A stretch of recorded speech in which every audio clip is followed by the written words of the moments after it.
Takže dobrý den, dámy a pánové, já jsem Dan a dneska bych vám rád předvedl trik, lehký karetní trik, jak uhádnout kartu, kterou si vytáhne vaše publikum. Chtěl bych tady odkázat na tuto knihu od Deana Brydena, jak se povádím s kartami. Je to vážně luxusní kniha, kde se naučíte, jak hrát normálně karetní hry, třeba s podvodama, jakoby lehkejma, ne úplně velkejma, a jak kouzlit a dělat triky s kartama. Máte toho tady vážně plno a určitě si tam každý najde svůj trik. Tady ten trik jsem se naučil právě odsud. Je to vážně jednoduché, takže teďka vám to ukážu.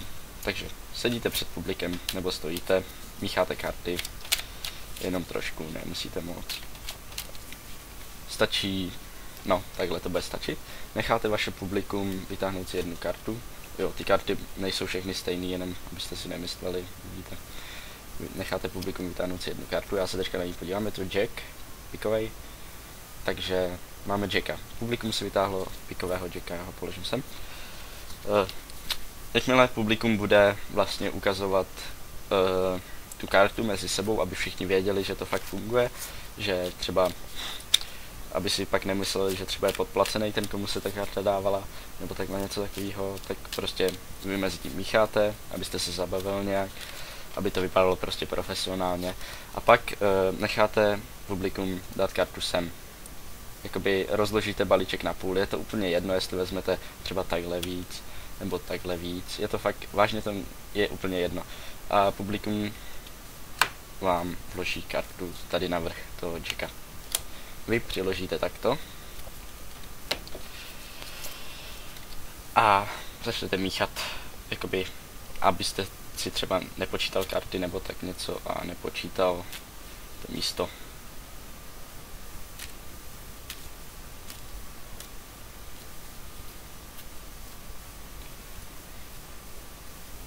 Prostě mícháte takhle, třeba prostě takhle ještě můžete promnout a mícháte.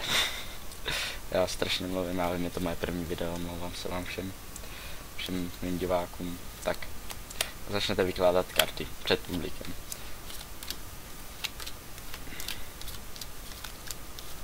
Furt nic, furt nic, furt nic, furt nic, furt nic, furt nic, furt nic, furt nic, furt nic, furt nic, furt nic, furt nic, furt nic, furt nic, furt, furt. A tady je ta karta. To je ona. Já to sice vím, ale ukážu vám, jak se to dá poznat dost lehce. Vážně je to jednoduchý. Asi tomu se mi nebudete věřit, jak je to jednoduchý, ale vážně je to vážně jednoduchý. Jen musíte být fakt rychlí. Takže, znova. Teďka vám ukážu postup, jak se to dělá. Zamícháte karty, přistoupíte k publiku, necháte si jednu vytáhnout. Dám třeba tuhle. Je to 4 srdcová. Takže máme 4 srdcovou tady. Tak. Publikum si ukazuje kartu, vy rychle zamícháte a pak necháte vložit publikum kartu třeba sem. Jakmile publikum bude vkládat sem tu kartu, vy se rychle podíváte na tady tu poslední kartu, jakoby toho druhého balíčku. Máte v ruce 2 balíčky, kde jedno se bude přikládat a druhý má jednu takhle koncovou kartu, která je odhalená. Třeba já, když tohle ukazuju, tak to udělám jenom takhle a rychle nakouknu, jenom prostě okem a rychle si zapamatuju, že je to 7 piková. Takže máme 7 pikovou a necháte publikum vložit tu 4 srdcovou sem. Přiložíte na toto tu 7 pikovou a jakoby ty 2 karty by vždycky většinou měly být u sebe, protože je hrozně malá šance, že si vám ty 2 karty od sebe dostanou pryč, jak mícháte. Vždycky většinou mícháte tak, že ty karty zůstanou u sebe. Takže dejte si pozor na to, abyste třeba nezačal míchat uprostřed a já bych teďka třeba vzal tu 7 a zamíchal to takhle, takže už by to bylo pokažený. Musíte prostě míchat takhle, že si to vezmete třeba takhle a od jiného konce. Začnete míchat. A ty 2 karty by vám měly zůstat většinou u sebe. Musíte ale vážně míchat opatrně. Tak, já jsem to udělal teďka rychle. Postupně se to fakt naučíte udělat, jakby, aby to vypadalo dobře. Máme karty v pohodě a před publikem začnete vykládat. Pamatujeme si 7 pikovou.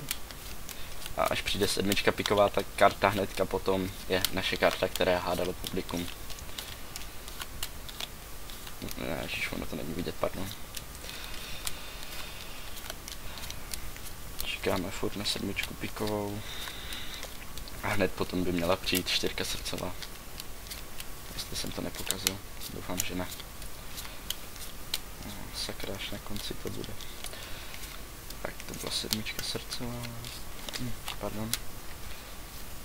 7 piková. Teďka tady máme 7 pikovou, která byla na konci toho balíčku. A tahle karta, jestli jsme to udělali správně, je 4 srdcová. Ano, 4 srdcová. A máte publikum, nebo máte kartu vašeho publika. No, to je celý trik. Je to vážně jednoduché. Zkuste to s vašimi kamarádi. Jestli to neznají, tak vážně budou koukat, protože je těžký na to přijít. Někdo, kdo je prostě chytřejší a třeba dojde mu to, tak jo, tak to uhodne, ale většina jenom kouká s otevřenou pusou a moc nechápou. Takže to je všechno. Jmenuji se Dan a budu vás snažit se učit nějaké lehké karetní triky. Nashledanou příště.